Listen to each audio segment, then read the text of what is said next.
புத்தகம் 2 உலகப் பயணியின் புத்தகம். காண்டோ 11 பெரிய மனதின் ராஜ்யங்கள் மற்றும் கடவுள்கள் பக்கம் 274. இது சிந்தனையின் பிரகாசமான கடவுள்களின் நாடகம். காலத்தால் அழியாத ஒளியை. மணிக்கணக்கில் நித்தியத்தை சிறைப்படுத்தி.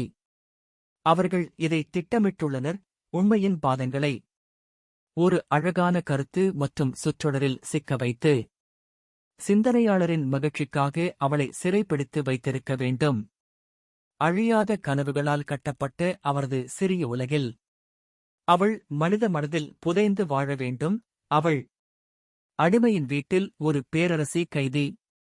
போற்றப்பட்டு தூய்மையானவள் மற்றும் இன்னும் அவரது இதயத்தின் சிம்மாசனத்தில் அவரது அற்புதமான சொத்து போற்றப்பட்டு பிரிக்கப்பட்ட அவரது இரகசிய அருங்காட்சியகத்தின் அமைதியின் சுவரில் வெள்ளை கன்னித்தன்மையில் மாசற்றவள், என்றென்றும் ஒரே மாதிரியானவள், எல்லா நேரங்களிலும் அவர் வணங்கும் மாறாத தெய்வம், இல்லையெனில் அவரது மனதின் உண்மையுள்ள மனைவி.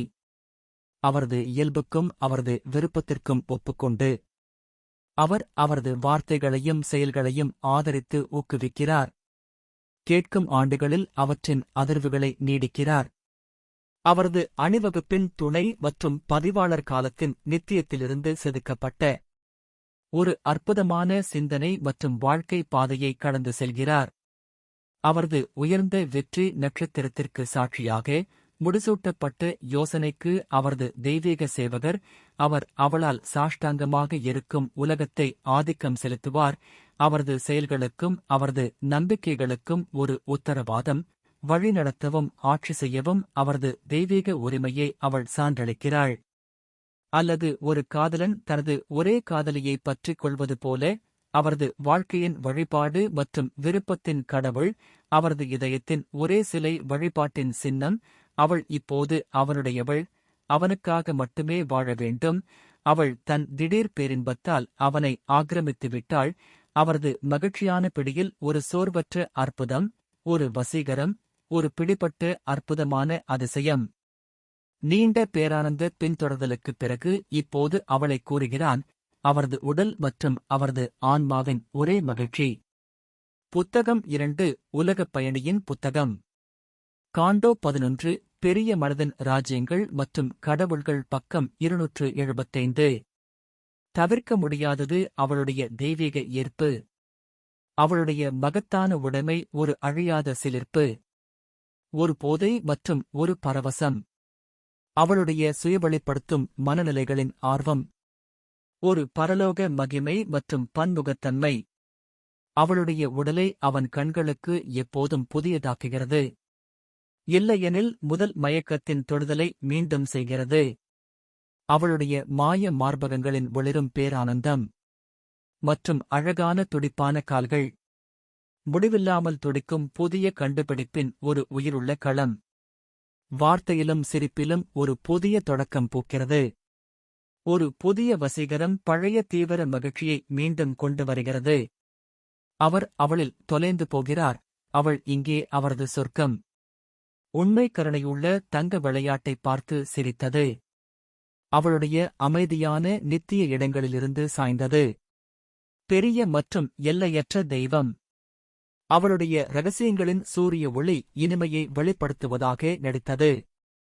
அவரது கொக்கியில் அவளுடைய அழகை அவதாரம் எடுத்து அவள் அழியாத உதடுகளை ஒரு சிறிய முத்தத்திற்காக கொடுத்தாள். அவளுடைய மார்பில் ஒரு மகிமைப்படுத்தப்பட்ட மரணத் தலையை இழுத்தாள். அவள் பூமியை அவளுடைய வீடாக ஆக்கினாள். அவளுக்கு சொர்க்கம் மிகவும் சிறியதாக இருந்தது. ஒரு மனித மார்பில் அவளுடைய அமானுஷ்ய இருப்பு வாழ்ந்தது. அவன் தன் சுயத்திலிருந்து அவளுடைய உருவத்தை செதுக்கினான். அவள் அவளுடைய உடலை ஒரு மனதின் அரவணைப்புக்கு வடிவமைத்தாள். சிந்தனையின் குறுகிய எல்லைகளுக்குள் அவள் வந்துவிட்டாள். அவளுடைய மகத்துவம் யோசனையின் சிறிய அறைக்குள், ஒரு தனிமையான சிந்தனையாளரின் பிடியின் மூடிய அறைக்குள். அழுத்தப்படுவதற்கு அவள் துன்பப்பட்டாள்.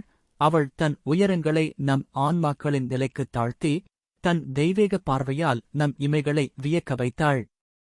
இவ்வாறு ஒவ்வொருவரும் தனது உயர்ந்த ஆதாயத்தில் திருப்தி அடைகிறார்கள், மேலும் மரணத்திற்கு அப்பாற்பட்டவர் என்று நினைக்கிறார்கள். தனது தனி சிம்மாசனத்தில் சத்தியத்தின் ராஜா. காலத்தின் துறையில் அவளை வைத்திருப்பவருக்கு அவளுடைய மகிமையிலிருந்து பிடிக்கப்பட்ட ஒரு ஒற்றை மகிமை தெரிகிறது, ஒரே உண்மையான ஒளி, அவளுடைய அழகு ஒளிரும் முழுமை. புத்தகம் 2 உலகப் பயணியின் புத்தகம். காண்டோ 11 பெரிய மனதின் ராஜ்யங்கள் மற்றும் கடவுள்கள் பக்கம் 276. ஆனால் சிந்தனையோ வார்த்தையோ நித்திய உண்மையைப் பற்றிக் கொள்ள முடியாது. முழு உலகமும் அதன் சூரியனின் தனிமையான கதிரில் வாழ்கிறது. நமது சிந்தனையின் நெருக்கமான மற்றும் குறுகிய விளக்கு எரியும் வீட்டில். நமது மூடிய மரண மனதின் மாயை. சிந்தனைச் சங்கிலிகள் அவளை நம்முடையதாக்கிவிட்டதாக கனவு காண்கிறது. ஆனால் நாம் நமது சொந்த அற்புதமான பிணைப்புகளுடன் மட்டுமே விளையாடுகிறோம். அவளைக் கட்டிப் போடுவது, அது நம்மைத்தான் கட்டிப் போடுகிறோம். ஒரு ஒளிரும் புள்ளியால் நமது ஹிப்னாசிஸில் நாம் வைத்திருக்கும் அவளுடைய சிறிய உருவத்தை நாம் காணவில்லை. அவளுடைய ஊக்கமளிக்கும் எல்லையற்ற தன்மையை நாம் உணரவில்லை. அவளுடைய அழியாத சுதந்திரத்தை நாம் பகிர்ந்து கொள்ளவில்லை. பார்ப்பவர் மற்றும் ஞானியுடனும் கூட அது அப்படித்தான். ஏனென்றால் மனிதன் இன்னும் தெய்வீகத்தை கட்டுப்படுத்துகிறான். நம் எண்ணங்களிலிருந்து நாம் பார்வைக்கு குதிக்க வேண்டும். அவளுடைய தெய்வீக எல்லையற்ற காற்றை சுவாசிக்க வேண்டும். அவளுடைய எளிமையான பரந்த மேலாதிக்கம் ஒப்புக்கொள்கிறது. அவளுடைய முழுமையான சரணடைய துணிக. பின்னர் வெளிப்படையானது அவரது வடிவத்தை ஒரு உயிருள்ள கண்ணாடியில் இருப்பது போல அமைதியான மனதில் பிரதிபலிக்கிறது. காலமற்ற கதிர் நம் இதயங்களில் இறங்குகிறது. நாம் நித்தியத்தில் பேரானந்தம் அடைகிறோம். ஏனென்றால் உண்மை அவளுடைய வடிவங்களை விட அகலமானது, பெரியது. அவர்கள் அவளை உருவாக்கிய 1000 சின்னங்கள். அவர்கள் வணங்கும் சிலைகளில் அவளைக் காண்கிறார்கள். ஆனால் அவள்தானே மற்றும் எல்லையற்றவளாக இருக்கிறாள். 2ஆம் புத்தகத்தின் முடிவு. காண்டோ 11.